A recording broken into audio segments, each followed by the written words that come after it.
오늘 우리에게 주신 하나님의 말씀은 구약성경 열왕기하 4장 8절에서 13절까지 말씀입니다. 제가 가진 성경 구약 566페이지 열왕기하 4장 8절에서 13절까지 말씀 우리 한 절씩 교독하겠습니다. 4장 8절에서 13절까지 교독합니다.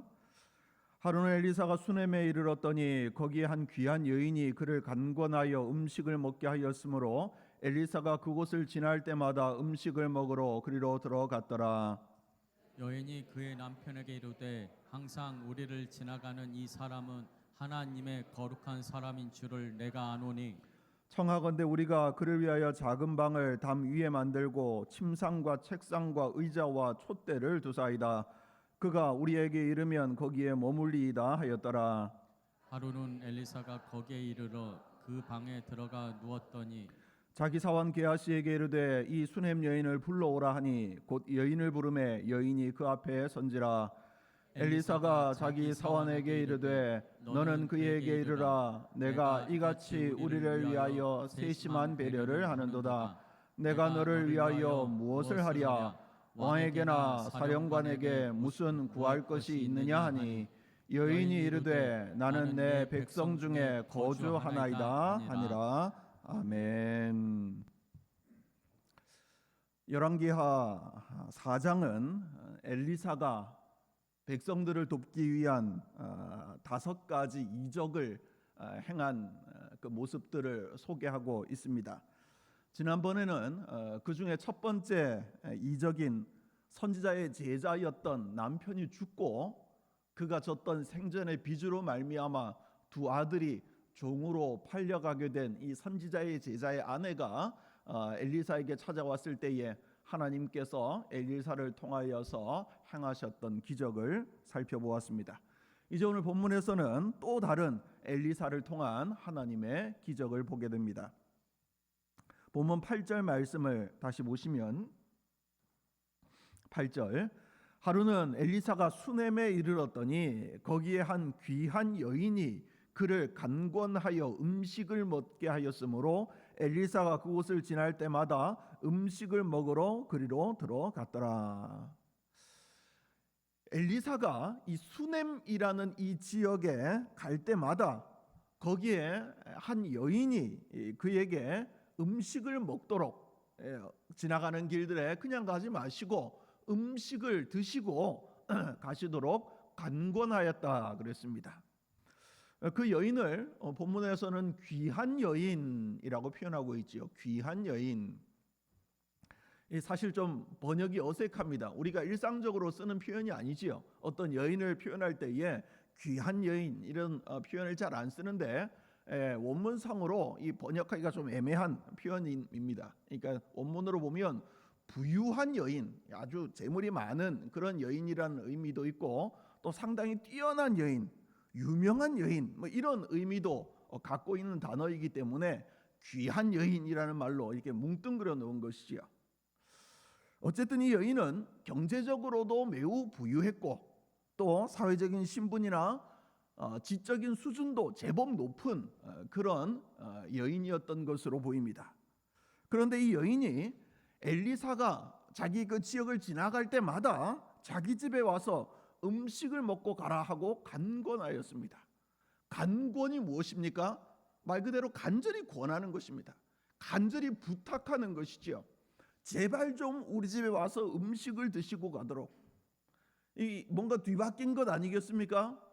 음식을 좀 얻어먹기를 원하는 사람이 간절히 부탁하지요. 아이고 내가 너무 배가 고파서 그런데 내가 너무 시장에서 그런데 음식을 좀 줄 수 없겠느냐. 간절히 부탁하는 것은 음식을 받아 먹는 사람입니다. 그런데 여기 보면 도리어 이 여인이 자기가 대접을 하면서 자기가 나누어 주면서 간권하고 있습니다. 일상적인 모습이 아니지요. 이어지는 9절과 10절 말씀에 보면 더 의아한 장면이 나오는데요. 9절 10절 여인이 그의 남편에게 이르되 항상 우리를 지나가는 이 사람은 엘리사를 말하는 거지요. 항상 우리를 지나가는 이 사람은 하나님의 거룩한 사람인 줄을 내가 아노니 청하건대 우리가 그를 위하여 작은 방을 담 위에 만들고 침상과 책상과 의자와 촛대를 두사이다. 그가 우리에게 이르면 거기에 머물리이다 하였더라. 이 여인은 그 지나가는 엘리사에게 음식을 간권하는 것도 모자라 가지고 그를 위한 전용 숙소까지 마련하자라고 지금 남편에게 이야기하고 있습니다. 이 여인이 이 정도로 엘리사에게 극진한 대접을 하는 이유가 무엇일까요? 전에 엘리사에게 크게 신세라도 졌을까요? 아니면 엘리사에게 크게 기대하는 것이라도 있을까요? 이유는 단 한 가지입니다.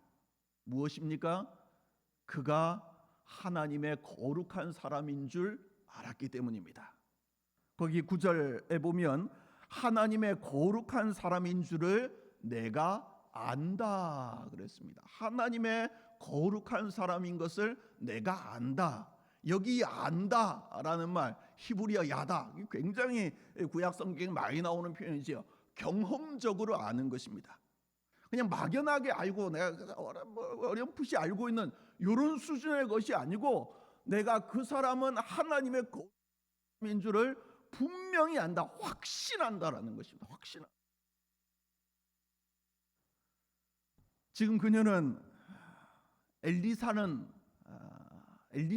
이 사람, 그냥 한 번씩 우리 마을을 지나가는 그 엘리사라는 그 사람에게 대접하고 그에게 간권한 것이 아닙니다. 하나님이 일하시고 하나님이 사용하시고 하나님께서 택하신 사람 엘리사에게 대접하며 그에게 간권하는 것입니다. 이게 비슷해 보이지만 굉장히 큰 차이가 있습니다. 그냥 사람 엘리사에게, 내가 아는 사람 엘리사에게 대접하는 것과 하나님이 일하시고 사용하시고 하나님이 부르셔서 그 귀한 일들을 맡기신 사람 엘리사에게 대접하는 것은 천지 차이다라는 것이죠. 그녀가 하나님의 거룩하심에 대한 인식이 없었다면 하나님의 거룩한 사람인 줄을 몰랐을 것이고, 그러면 당연히 그에게 간권하여 대접할 일도 없었을 것이고 그를 위해 방을 만드는 일은 더더욱 없었을 것입니다. 여러분, 앞뒤 좌우에 계신 우리 사랑하는 지체들을 볼 때에 하나님의 거룩한 사람이라는 인식이 있습니까? 정말 이분은 하나님의 거룩한 사람이야. 정말 이 집사님은, 이 권사님은, 이 장로님은 하나님의 거룩한 사람이야 하는 이 인식, 그런 인식이 있어야 비로소 뭘 합니까? 간권하게 되는 것이죠. 내게 있는 것을 기쁨으로 나눌 수 있게 되는 것입니다. 우리가 무슨 일을 하든지 하나님에 대한 인식을 갖고 행하느냐 아니냐 하는 것은 매우 큰 차이가 있습니다. 그저 그 사람을 지나가는 한 사람으로, 내가 그저 도움을 주어야 할 그런 불쌍한 사람으로, 연약한 사람으로 끝내는 것이 아니라 하나님이 사랑하시고 하나님이 일하시고 하나님이 택하시고 하나님이 구원하셨고 하나님이 나와 함께 거하도록 만드신 이 사람이라는 이 인식, 눈앞에 있는 그 사람만 보지 말고 그를 통해 일하시며 말씀하시며 행하시는 하나님을 보아야 합니다. 눈앞에 있는 그 일들만 보지 말고 그 일들을 통해 깨닫게 하시고 말씀하시고 역사하시는 하나님을 보아야 한다라는 것이죠. 골로새서 3장 23절은 그것을 우리에게 이렇게 말씀합니다. 골로새서 3장 23절 같이 한번 읽어볼까요? 시작. 무슨 일을 하든지 마음을 다하여 주께 하듯 하고 사람에게 하듯 하지 말라. 아멘. 무슨 일을 하든지 마음을 다하여 주께 하듯 하고 사람에게 하듯 하지 말라. 이건 사람을 대할 때도 똑같습니다. 어떤 사람을 만나든지 마음을 다하여 주께 하듯 하고 사람에게 하듯 하지 마라. 실제로 우리의 눈에 보이는 것은 그 사람이지요. 실제로 우리가 행하는 것은 그 일입니다. 그러나 그 사람, 그 일 자체로 보지 말라라는 것이지요. 마음을 다하여 주께 하듯 하면 주께서 받으시고 우리에게 은총을 베푸신다라는 것입니다. 여인이 엘리사를 위해 방을 하나 만들었고 엘리사가 거기서 머물고 있을 때에 그 여인의 마음 씀씀이가 너무 고마워서 엘리사가 그 방 안에 머물면서 어떻게 이렇게까지 배려를 해주나, 어떻게 이렇게까지 나를 생각해주나, 그 마음이 너무 고마워서 감사해서 뭔가를 해주고 싶어서 사원이었던 게하시를 통해 여인을 부릅니다. 13절 말씀해 보시면 13절 엘리사가 자기 사원에게 이르되 너는 그에게 이르라 내가 이같이 우리를 위하여 세심한 배려를 하는도다. 내가 너를 위하여 무엇을 하랴? 왕에게나 사령관에게 무슨 구할 것이 있느냐 하니 여인이 이르되 나는 내 백성 중에 거주하나이다 하니라. 우리가 여기서 이 엘리사의 모습을 통해 하나님의 거룩한 사람이 해야 할 또 한 가지의 일들을 발견하게 됩니다. 내가 하나님의 거룩한 사람이니까 그냥 하나님의 거룩한 사람으로 그냥 그것을 받아 누리는 것으로 머물면 안 된다라는 것이지요. 만약 엘리사가 아이고 그래 내가 누구냐, 내가 명색이 그래도 엘리야의 제자가 아니냐, 엘리야의 사역을 계승한 사람이 아니야, 내가 명색의 선지자인데 이 정도의 대접은 당연히 받아야지, 그런 생각으로 임하였다면, 그런 생각으로 그 후에 사역들을 이어갔다면 그를 통한 하나님의 역사는 더 이상 나타나지 않았을 것입니다. 여인의 입장에서는 어떻습니까? 하나님을 바라보면서 하나님의 은혜에 감사함으로 한 것이니 당연히 대가나 보답을 바라서는 안 되는 것이지만, 그러나 엘리사의 입장에서는 어떻습니까? 하나님의 이름으로 대접을 받았지만 그러나 그가 할 수 있고 그가 줄 수 있는 것 역시 그도 해주는 것이 마땅한 것이지요.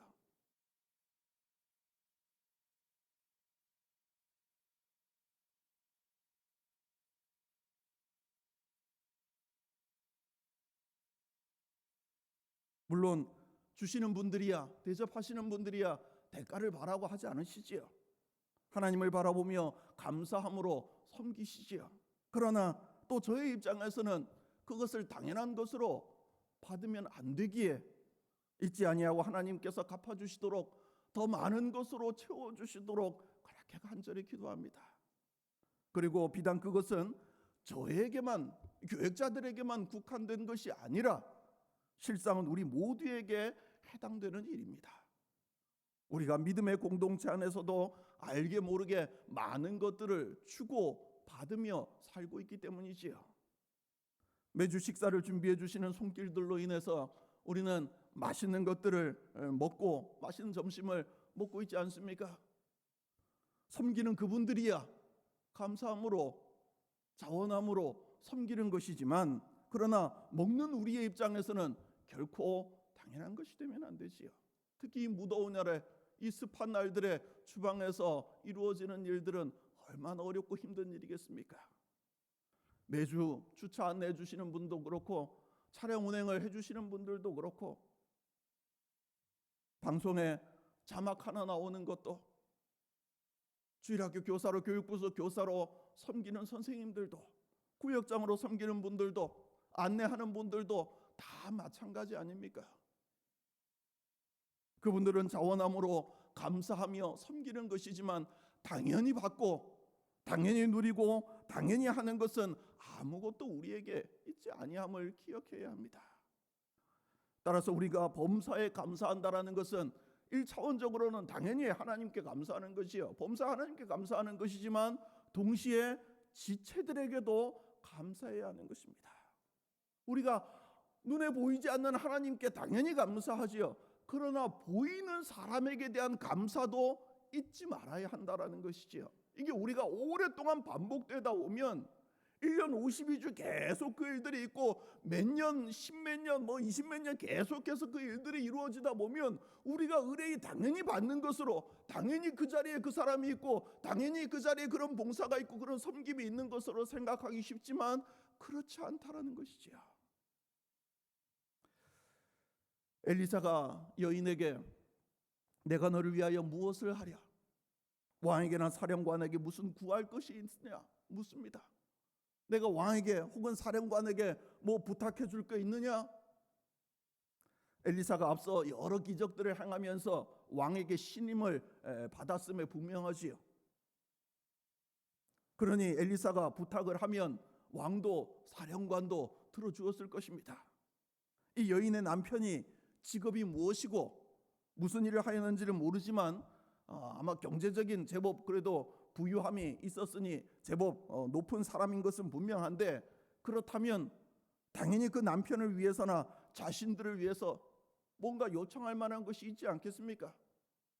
어느 정도 공직에 있는 사람이라면 더 높은 자리로 갈 수 있는 길들이 얼마든지 열릴 수 있는 것이지요. 오늘날도 청와대에 아는 줄이라도 하나 있으면 얼마나 든든할까요?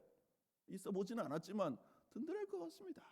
뭐 거제 시장님 줄이라도 하나 있으면 누군지도 잘 모르지만 그 줄이라도 있으면 뭐 우리가 위급할 때나 필요할 때 얼마나 도움이 되겠습니까? 그 당시에 왕의 말 한마디 안 되는 게 없던 시절인데 엘리사의 말은 얼마나 고마운 제안입니까?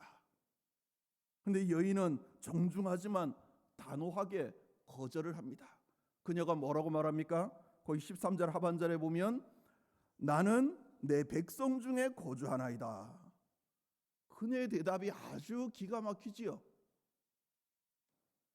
나는 내 백성 중에 거주하나이다. 이 말이 무엇입니까? 하나님이 나에게 주신 내 백성 가운데 나는 아무 어려움 없이 감사함으로 살고 있다는 것입니다. 즉, 내 삶에는 아무런 문제도 없고 나는 이렇게 하나님께서 주신 테두리 안에서 사는 것에 만족하며 감사하고 있다는 것이죠.